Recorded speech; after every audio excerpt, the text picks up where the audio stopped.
Hello my dear friends, you're in the Military Summary channel. In this short video we're going to discuss the most important events that took place during the previous night at the local time.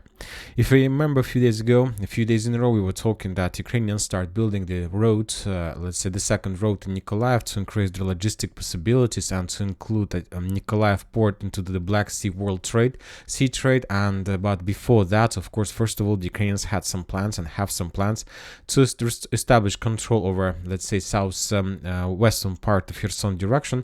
But to do this, first of all, the Ukrainians need to conduct some landing operation. And during the previous 24 hours, the Russians managed to discover another base of Ukrainian boats in the area of the city by the name of Ivanivske. And after that, as a result of Lancet strikes, the Russians managed to destroy the ships that very likely the Ukrainians were planning to use as the part of that landing operation. So we'll follow the situation in the area. When talking about Dnipro River, we continue receiving different updates. The Russians also bombed the Ukrainian positions in the vicinity of Kizome. So the situation in this area is getting worse because of the weather and because of the new period of time is coming. We are talking about spring and summer, and obviously during this spring and summer, we're going to see some intensifying of actions from both sides, either from the Russian and the Ukrainian. The Russians continue bombing the towns and villages along the Dnipro River, trying to reduce the concentration of Ukrainian forces and trying to let's say avoid the situation when the Ukrainians are able to concentrate the critical mass for further landing operation in the southwestern part of Kherson area. Now we are moving to Robotyne Zaporizhzhia direction. The Ukrainians continue building the defense belt in this area. They're building additional Dragon tiers. If you remember, these tactics first we saw under the Russian, let's say, use, and now we see the Ukrainians are doing the same. But as we discussed, if the Ukrainians continue building the fortification belts the same speed they're doing this right now, they're gonna need up to 6 years to create the same thing as the Russians built in, let's say, 2023 during the first half, during the preparation before the Ukrainian greatest counteroffensive. We continue receiving updates from Robotyne. The Russians tried to send additional forces to the central part of Robotyne from the east, from the southeast, and the Ukrainians discovered the redeployment of Russian infantry and forces and started attacking them. As a result of those FPV drone strikes, the Russians lost additional few personnel carriers. On this video we can see abandoned 2 armored vehicles the Russians were trying to attack, or maybe not to attack but to send some reinforcements to the south, but that attack was repelled. The Russians lost few personnel carriers and were forced to fall back. From the same area a little bit to the west, we can find additional destroyed personnel carriers, but these are Ukrainian ones that were abandoned by the Ukrainians during the previous phase of the attack. The Russians were moving along this, let's say, area and filming the abandoned Ukrainian armored vehicles. And a little bit further to the west, we have additional video from, let's say, it's like the same video, but a few different episodes were, let's say, filmed in that video. So we see that the Russians made more attempts to attack, but for now without any results on the ground.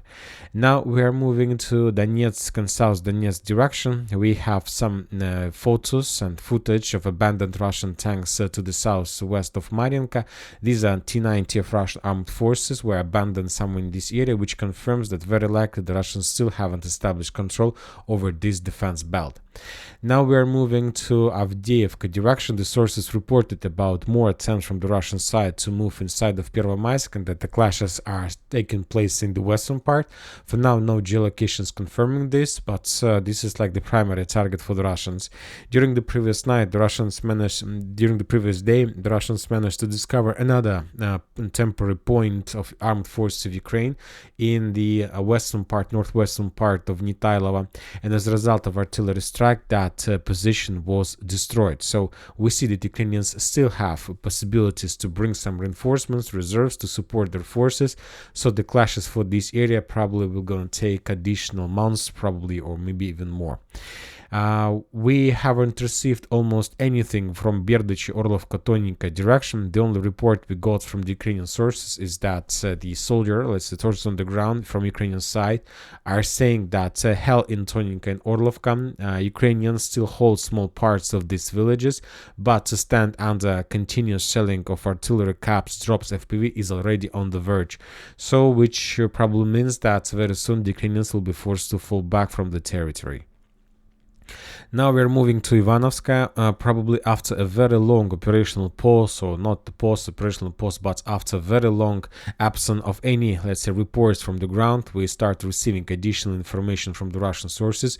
Storm of Ivanivske, the Russian army pushed the Ukrainian armed forces to the outskirts of the village, advancing towards Chasiv Yar. The Russian armed forces continued their offensive from Artyomovsk to Chasiv Yar, storming Ivanivske. In the fierce streets battle, the Ukrainian armed forces were knocked out by the Russian infantry and troops from most of the village. Earlier attack aircraft of the 11th Airborne Brigade, 68th and 102nd Regiments of the Southern Military District squeezed the Ukrainian armed forces out of the center and continued advancing to the outskirts of the village. And today we got one geolocation, let's say this artillery bombing, which confirms that the Russians are moving focus closer and closer to the western outskirts. We can't say that this is 100% sure, let's say, confirmation of that Ukrainians abandoned their positions in the central part or in the eastern part, but this confirms that the Russians are moving focus and now they are more interested in attacking the Ukrainian positions, let's say, in the western part rather than in the central or in the southern, which means that maybe there are no more positions of Ukrainian armed forces in the central and the southern part. But anyway, there are still a lot of job to do. It's currently unknown why the Russians haven't established complete control, maybe due to, let's say, resistance from the Ukrainian side, or due to Ukrainian control over the main hills that located to the northwest of the village. We're talking about this territory. Chasiv Yar, no changes, regular bombing and shelling of Ukrainian positions during 24 hours per day, 7 days a week. For now, for example, on this video, we see the Russians discovered the positions of 120 millimeters mortar, and as a result of artillery strike, that mortar was destroyed, probably with crew. And now we are moving to Terny direction. We haven't received almost anything from this area as well, but two interesting geolocations. According to the Russians, they destroyed the dam that connected the right and the left sides of Zherebets River. When talking about the area, there are few supply roads that Ukrainians used to have, or maybe still have, to supply their forces on this bank of the river, and one of these dams were destroyed. It could mean a few things. First of all, maybe the Russians destroyed this dam. Maybe the Russians destroyed the dam with the purpose to reduce the Ukrainian logistic possibilities, or maybe the Ukrainians destroyed the dam when they were abandoning their positions and retreating on the, let's say, right bank of Zherebets River. So two possible things. I think, due to the reports we got during the previous days that the Russians have almost established control over Terny, that Ukrainians abandoned this side, entered the right side and destroyed the dam by themselves to reduce the Ukrainian-Russian possibilities and to avoid the situation when the Russians use the dam in the future for further offensive operation in Liman direction. And a little bit to the south, so we got the video probably for the first time for the previous probably 6 or maybe less months, of how the Russians discovered the Ukrainian tank somewhere in the village by the name of Torske, and as a result of Lancet strike, that armed vehicle, that tank T-64, probably was damaged and even destroyed. So this is probably the first video from the area for a very long period of time. From the other side, we see the Ukrainians were bombing the Russian positions in Kremia forest. The Ukrainians managed to discover the concentration of Russian artillery forces. Up to 3 howitzers were discovered by the Ukrainians, and after that, as a result of work of 45th Artillery Brigade, the Ukrainians, as a result of counter-artillery duels, managed to destroy 3 Russian artillery systems. Of course, this will not solve the entire critical situation for the Ukrainians, but maybe this will allow the Ukrainians to win additional day, or maybe 2 days, who knows. We haven't received anything from the northern Kupiansk direction. We have some interesting updates, political updates, and if you remember, just yesterday we were talking that there are around 100,000 of prisoners on the territory of Ukraine, and today the Ukrainian Ministry of Defense begins mobilizing prisoners. The appropriate law was sent to the parliament for adoption, for signing, and in the next few days, maybe weeks, we are expecting the Ukrainian parliament will adopt adopt this law, and after that the Ukrainian prisoners will be mobilized and will be sent to the line of combat contact. And I'll remind you that the majority of prisoners currently are the Ukrainian soldiers who refused to follow the orders in the previous days, and now they will be sent once again to the line of combat contact. And I have a question whether they're going to refuse once again, or they will start fighting or continue fighting. Who knows? A few additional updates from the European countries. According to information we have, the Western media is very upset and very upset about the loss of two Patriot system. For example, Yulian Robke reported that less than 40 kilometers from the front, Ukraine is parking two Patriot launches less than 10 meters apart, long enough for Russia to fire a short-range ballistic missile and destroy both without wars.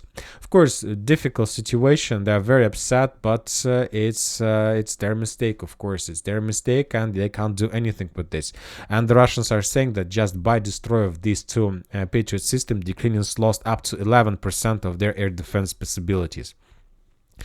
Also the interesting report we have from Western media, from Telegraph: European NATO members must prepare for a scenario in which the United States leaves the alliance. I'm not sure that it's going to happen, but if Donald Trump is going to become the let's say the president of the United States of America, obviously he will be very, let's say, how to say, not the Western political is going to be very difficult with him, because Trump obviously will force them to pay money, as the United States of America spent money for supporting NATO. Furthermore, we got additional updates from France, and according to information we have, France finds Baltic allies in its spot with Germany over Ukraine troop deployment. So France is trying to create coalition. Currently there are, let's say, Czech Republic, France, and now we see that very likely Baltic states is also going to become a part of this coalition, and maybe these countries are going to be the first from European Union who will send their forces on the territory of Ukraine, on the western part, non-combat forces, whatever you like. But obviously this is going to be another red line crossed by the Western countries. From the other side, when talking about the Holy See, we see that, for example, Pope said Ukraine must have the courage of white flag for negotiations. Kiev should find the courage to agree to negotiations with Russia. So these are the words of the Pope, but currently we don't see any reaction from Kiev, and very likely there are going to be no reaction at all. And that's it for today, for the short video. Military Summary channel reminds we condemn any violence in the world. Thank you for watching. Subscribe to my channel, put your likes, join my Patreon, and have a good day. Bye bye.